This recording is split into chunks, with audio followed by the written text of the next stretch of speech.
First of all, can I thank all of my colleagues who have contributed to this debate, and I thank the Minister for clarifying that regardless of whether this is adopted at EU level or not, we're going to see a compulsion in terms of nature restoration in this country.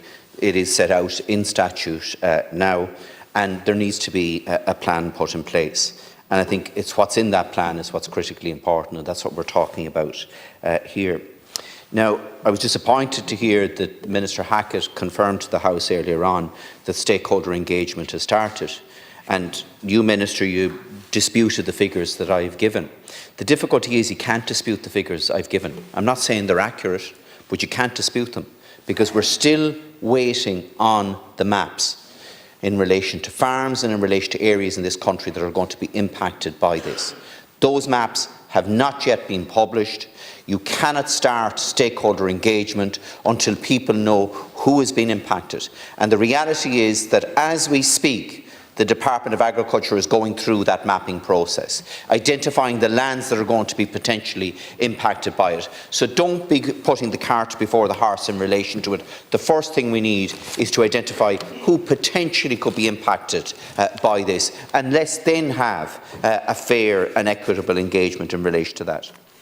I think Deputy Curran in her contribution was correct in that CAP cannot be used as compensation. And we're not saying that in this motion here. We're saying that where farmers have been drawing down payments under CAP, that there should be provision to ensure that they continue to draw down that payment. But what we're saying is, and very clearly saying, that if there are measures in relation to nature conservation or restoration, then that should be properly and adequately compensated for. And Deputy Harkin is correct. The EU Commission said to us as a group when we met with them, they said categorically there is no funding coming for Europe for this process. This has to come from the Irish Exchequer, and the Irish Exchequer must underwrite that.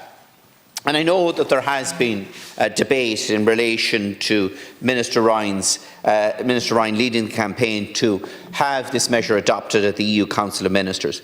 But as I said here at the outset, the fact remains that this Parliament stayed quiet on expressing its formal view to the Commission on these proposals, unlike our Swedish counterparts when we had the opportunity to do that. And I think there are positives in relation to this. I, for one, have been consistently raising the issue of providing certification for carbon sequestration in this country.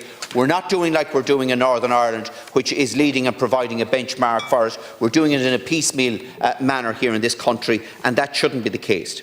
So I'd urge all members to support this motion. Let's commit to protecting our farmers while embracing the environmental benefits for all, rather than pitting one community against another, which ultimately undermines those who pay the most and yet will have least to gain. By working together, we can create a future where nature and can coexist in harmony with agriculture, benefiting both our environment and our rural communities. And I would hope that we can take a sensible approach and that we have real engagement, that we actually listen to people, that this is not a top-down directing people on what they have to do and must do, but it's actual real engagement with people on what they can do and how government can facilitate them in making that happen. Gar míle maith agad.